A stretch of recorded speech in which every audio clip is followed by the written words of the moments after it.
வணக்கம். All in one zone devotion சேனலுக்கு உங்களை அன்புடன் வரவேற்கிறேன். இன்றைக்கி எங்கள் வீட்டில் நடந்த பூஜையை பற்றி தான் பார்க்க போகிறோங்க. தை பொங்கல் பூஜை இன்றைக்கி அதை தான் பற்றி நம்ம இன்றைக்கி பார்க்க போகிறோம். பூஜையை பற்றி பார்க்கலாம். நம்ம சேனலை சப்ஸ்கிரைப் பண்ணுங்கள், ஆல் பட்டனை ப்ரெஸ் பண்ணிக்கோங்க. பச்சரி, தயிர் பச்சரி நெய்வேத்தியத்துக்கு வச்சுருக்கோம். வடை வச்சுருக்கோம், கடலப்பருப்பு வடை. அப்புறம் சர்க்கரை பொங்கல் நெய்வேத்தியத்துக்கு வச்சுருக்கோம். जगत् सच्चिदेन वस्तलं पूजम दिवाकरेण हस्तं पूजम कालाग्ने गंडं पूजम हेमकं पूजम पूजयामि विशालायश्ने कर्णगजानन कर्णं पूजयामि लक्ष्मीलालिन कलाडं पूजयामि यागसत्रायं पूजयामि सर्वासिं पूजयामि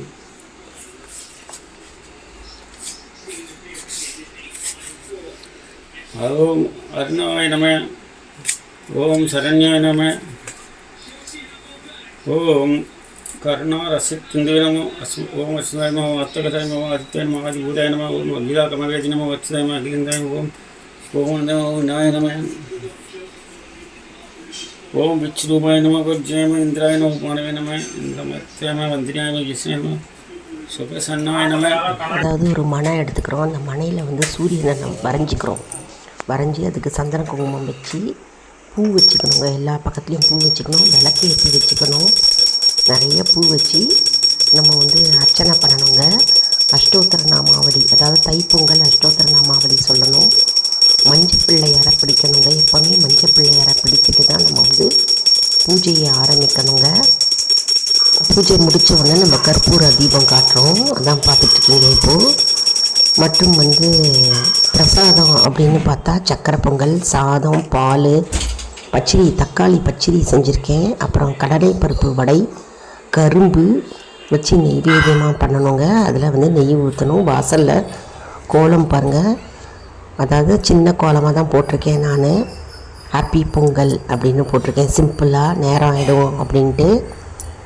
2026 நீங்கள் என்ன கோலம் போட்டிங்க அப்படின்றத கமெண்ட் செக்ஷனில் தெரிவிங்க. வாசலில் பிள்ளையார் அலங்காரம் பண்ணி வச்சுருக்கோம். அதாவது பிள்ளையாருக்கு அபிஷேகம் செஞ்சு கோலம் போட்டு சந்தன குங்குமம் வச்சுட்டு மாலை போட்டு பூவால் அலங்காரம் செஞ்சு விளக்கை ஏற்றி கற்பூரம் காமிச்சு விநாயகருக்கு அர்ச்சனை பண்ணியிருக்கோம், பூஜை பண்ணியிருக்கோம். துளசிக்கும் அலங்காரம் பண்ணியிருக்கோம். கோலம் போட்டு சந்தன குங்குமம் வைக்கணுங்க. பூ வச்சு துளசி செடி இருந்ததுன்னா துளசியை அலங்காரம் பண்ணணும். எப்போவுமே உங்கள் வீட்டில் வாசலில் பிள்ளையாக இருந்தாலும் எப்போவுமே வந்து அபிஷேகம் பண்ணணும். அபிஷேகம் பண்ணி தினமுமே விளக்கேற்றணுங்க. வாசப்பிள்ளையாருக்கும் துளசி இருந்ததுன்னா துளசிக்கும். மற்றும் வந்து மணனா பலகால இந்த மாதிரி வரைஞ்சி சந்திரன் குங்குமம் வச்சு நாங்கள் செய்வோம். இது வந்து வெளியில் மொட்டை மாடியிலையும் செய்யலாம். வாசல்லையும் வந்து பொங்கப்பானை காய்ச்சுவாங்க. பொங்கப்பானையில் வந்து பொங்கல் செய்வாங்க. நாங்கள் வீட்டுக்குள்ளே செஞ்சோம். இது இந்த மாதிரி பழக்கம் இருக்கிறவங்களும் செய்யலாம். அதாவது பொங்கல் வந்து பொங்கப்பானையில் செஞ்சால் அருமையாக இருக்குங்க டேஸ்ட்டு. அது ஒரு மாதிரி டேஸ்ட்டு. குக்கரில் செய்யும்போது அது வேறு மாதிரி டேஸ்ட்டுங்க. அதே மாதிரி விறகு அடுப்பில் செய்வாங்க இல்லையா, கோவிலெல்லாம் அந்த கல் வச்சு செய்யும்போது அது வந்து அந்த அடுப்போட வாசனையும் சேர்ந்து அந்த சர்க்கரை பொங்கலில் இனிக்க தெரியுங்க. அவ்வளோ அருமையாக இருக்கும். ஒவ்வொன்றுத்துக்கும் ஒரு விதமான டேஸ்ட்டுங்க. அதாவது இன்றைக்கி தை பொங்கல் திருநாள் இல்லையா, நம்ம எல்லாருமே நம்ம வீட்டில் இன்றைக்கி கொண்டாடியிருப்போம். எங்கள் வீட்டில் செஞ்ச பூஜை தான் நீங்கள் இப்போ பார்த்துட்ருக்கீங்க. எங்கள் வீட்டில் இந்த மாதிரி தாங்க நாங்கள் செஞ்சோம். அதாவது பலகாயை எடுத்து கோலம் போட்டு சூரிய பகவானை வரைஞ்சி சூரிய பகவானுக்கு நம்ம நமஸ்காரம் செஞ்சு தூப தீபம் காண்பிச்சு விளக்கு, அகல் விளக்கு, குத்தி விளக்கு 5 முகமும் ஏற்றி வந்து இந்த மாதிரி பூஜையை நாங்கள் செஞ்சோங்க. மற்றும் வந்து இன்றைக்கி மாலை பொழுதில் நம்ம கோவிலில் போய் பகவானை தரிசனம் செய்ய வேண்டுங்க. இன்றைக்கி வந்து நம்ம உழவர்களுக்கும் மற்றும் வந்து விவசாயிகளுக்கும் நம்ம வந்து நன்றி கூறும் வகையில் தான் நம்ம வந்து தைப்பொங்கல் கொண்டாடியிருக்கோம். நாளைய தினம் வந்து மாட்டுப்பொங்கல்னாலே மாடு இருக்கும். வில்லேஜில் வந்து கிராமப்புறத்தில் மாடு இருக்கும். அந்த மாடுக்கு வந்து வர்ணம் பூசி மாட்டை அலங்காரம் செய்வாங்கங்க. செஞ்சு மாட்டுக்கு விசேஷமாக ஆர்த்தி காமிச்சு அதற்கு மாலை இட்டு மற்றும் வந்து அதற்கு தூப தீபம் காண்பித்து அந்த மாட்டை வந்து அலங்காரம் செய்வாங்க. மாட்டு பொங்கல்னால் மாட்டுக்கு விசேஷங்க. மாடு இல்லாதவங்க இப்போ நகர்ப்புறத்தில் இருக்கோம் இல்லையா, நம்மலாம் வந்து நாளைக்கு வந்து அகத்திக்கீரை கொடுக்கலாம், மாடு பார்த்திங்கன்னா வாழைப்பழத்தை கொடுக்கலாம், மற்றும் தீவனத்தை நம்ம நாளைக்கு கொடுக்கலாம் மாட்டு பொங்கல். அதுக்கு அடுத்த நாள் வந்து காணும் பொங்கல். காணும் பொங்கல் என்றாலே வந்து நம்ம வெளியில் போவோம், காணுவோம். அந்த என்னென்ன பிளேஸ் வெளியில் போகணும் அப்படின்னாக்கா நம்ம போவோம். இப்போ மாட்டு பொங்கல்னால் சில பேர் வீட்டில் கனு வைக்கிற வழக்கம் இருக்குங்க. இப்போ எங்கள் வீட்டிலலாம் கனு வைப்போம். கனுனாக்க சுவாமி இலைக்கு ஒன்று, நம்ம இலை ஒன்று இருக்கும். சாமி இலைக்கு வந்து வெத்தலைப்பாக்கு பழம், நம்ம இலைக்கும் ஒன்று வெத்தலைப்பாக்கு பழம் வச்சுட்டு 5 விதமான கலந்த சாதம் வைப்போம். இன்றைக்கி சக்கரை பொங்கல் செய்கிறோம் இல்லையா, அந்த சக்கரை பொங்கலில் எல்லாத்துக்கும் வந்து கூறு 5 கூறு வந்து சுவாமி இலைக்கு, நம்ம இலைக்கும் 5 கூறு வைக்கணும். அதே மாதிரி மஞ்சள் சாதம், அதே மாதிரி குங்குமம் கலந்த சிகப்பு சாதம், அப்புறம் தயிர் கலந்த தயிர் சாதம், கரும்பு சுவாமி இலைக்கும் நம்ம இலைக்கும் கரும்பு வைக்கணும். இது வந்து எங்கே செய்யணும் அப்படின்னா மொட்டை மாடியில் செய்யணும். அப்படின்னா வீட்டில் தோட்டத்தில் பின்புறம் வந்து நம்ம செய்யணும். செஞ்சுட்டு நம்ம அதெல்லாம் வச்சுட்டு நம்ம என்ன பண்ணணும், நம்ம வந்து தீர்த்தம் சுற்றி இலையை சுற்றி தீர்த்தம் காமிச்சு கற்பூரம் காமிச்சு சூரிய பகவானை நமஸ்காரம் செஞ்சுட்டு நம்ம இலையை நமஸ்காரம் செய்யணும். செஞ்சுட்டு அதாவது சுவாமிக்கு ஒரு இலை, இன்னொரு இலை வந்து நம்ம முன்னோர்களை நினைத்து நம்ம அந்த இலையை வைக்கிறோம். மற்றும் வந்து நம்மளுடைய கூட பிறந்தவங்க நல்லா இருக்கணும், நம்மளுடைய கூட பிறந்தவங்க இருக்காங்க இல்லையா, அக்கா தங்கச்சி அண்ணா தம்பி எல்லாரும் நல்லா இருக்கணும், நல்லா குடும்பத்தோடு ஒற்றுமையாக, காக்கா குருவியெல்லாம் எப்படி ஒற்றுமையாக சேர்ந்து வாழ்கிறது கூட்டத்தோடு, அதே போல் நம்முடைய வாழ்க்கையும் வாழையடி வாழையாக நம்முடைய சங்கதியரும் வந்து சேர்ந்து கூட்டாக நம்ம வந்து அனைவரும் வாழ வேண்டும். வாழையாக நம்முடைய குடும்பம் செழித்தோங்கி வாழ வேண்டும் அப்படின்னு மனதார நாங்கள் பிரார்த்தனை செய்து நாளைக்கு வந்து நாம் வந்து தோட்டத்துலேயோ அல்லது மாடியிலையோ வந்து கணு புடி வைப்போம். கணு அதாவது கணுன்னா நம்ம சுவாமிக்கு வந்து காக்கைக்கும் வந்து 5 விதமான சாதங்கள் வைத்து நம்ம வந்து தூப தீபம் காண்பித்து நமஸ்காரம் செய்வோங்க. இது பரம்பரையாக வந்த ஒரு பழக்கங்க. இது நாங்கள் செய்வோம். நீங்கள்லாம் வந்து எவ்வளோ பேர் இது கணுப்புடி வைப்பீங்க அப்படின்றத கமெண்ட் செக்ஷனில் செய்வீங்க. அதாவது சில பேர் செய்வாங்க, சில பேர் செய்ய மாட்டாங்க. நாளைக்கு மாட்டு பொங்கல் அன்னைக்கு கணு வந்து நாங்கள் வைப்போம். அதாவது தை பொங்கலுக்கு அடுத்த நாள் வந்து அதிகாலையில் கணு பொடி வச்சிடணும். அதாவது இலை போடுறதுக்கு முன்னால் இலைக்கு அடியில் வந்து கீழே வந்து ரெட்டை இலையில் நம்ம கோலம் போடணுங்க. கோலம் போட்டு நம்ம இலையை வைக்கணும். ரொம்ப விசேஷமானதுங்க, எப்போவுமே நாங்கள் செய்வோம் இது. மற்றும் வந்து இன்றைக்கி வடை வந்து கடலைப்பருப்பு வடை செஞ்சேங்க. சுவாமிக்கு ரொம்ப உகந்தது. நாள்கிழமை அப்படின்னாலே கடலைப்பருப்பு வடை, கடலைப்பருப்பு பாயசம் தான் ரொம்ப விசேஷமானது. அதனால் கடலைப்பருப்பு வடை செஞ்சேன். உளுத்தம் வடையும் வந்து நம்ம செய்யலாம். உளுத்தம் வடை செய்யும்போது 1 ஸ்பூன் கடலைப்பருப்பை போட்டுட்டா சாஸ்திரத்துக்கு போட்டுக்கலாம், போட்டுட்டு உளுத்தம்படையும் செய்யலாம். நான் இன்றைக்கி கடலைப்பருப்பு வடை செஞ்சேன். ரொம்ப அழகாகவே சுபிட்சமாக சந்தோஷமாக இன்றைக்கி தைப்பொங்கல் வந்து எங்கள் வீட்டில் வழிபாடு செஞ்சவங்க உங்கள் எல்லாருக்கும் வந்து என்னுடைய மனமார்ந்த இனிய பொங்கல் திருநாள் நல்வாழ்த்துக்களை நான் தெரிவித்துக் கொள்கிறேங்க. மற்றும் வந்து பூக்கள் என்ன பூக்கள் வேணாலும் நம்ம சுவாமிக்கு போடலாம்.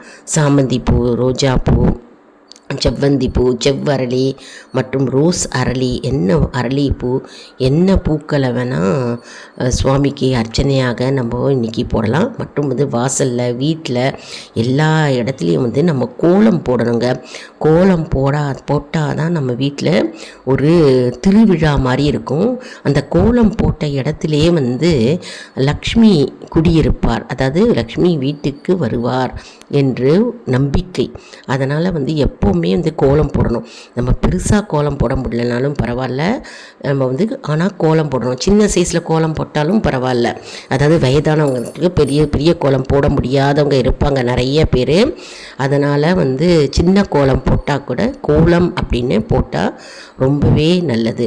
மற்றும் பெரிய கோலம் போட்டுட்டு அதுக்கு காவி போடுவாங்க மற்றும் கலர் பொடி போட்டு கலர் கோலம் போடுவாங்க. அதுவும் வந்து பார்க்கறதுக்கே ரொம்ப அட்டகாசமாக அழகாக இருக்குங்க. அந்த மாதிரி நம்ம நாள்கிழமையை வந்து வரவேற்கணும்.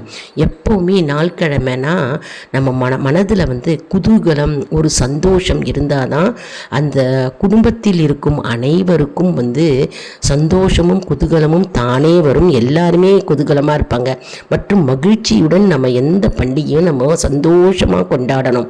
நம்ம எளிய அளவில் வந்து நம்ம பண்டிகை செய்தாலும் சரி, நம்ம மனதளவில் சந்தோஷம் நிறைஞ்சி அந்த பூஜையை நம்ம செய்தால் நமக்கு அதற்கு பலன் வந்து கோடி பலன் நமக்கு வந்து சேரும் என்பது நம்பிக்கை.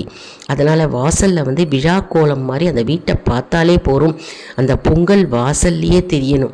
வாசல் இந்த வீட்டில் பொங்கல் செய்கிறாங்க, பொங்கல் இருக்குது, பொங்கல் திருவிழா, பொங்கல் பூஜை இருக்குது அப்படின்னு வாசலை பார்த்தாலே அந்த மௌன மொழி பேசுகின்ற அந்த கோலங்கள் வந்து நமக்கு தெரிவிக்குங்க. அதனால் வந்து வாசலில் பெரிய அட்டகாசமான கோலம் போட்டு கலர் கோலம்லாம் போட்டு நம்ம இழுக்கலாம்.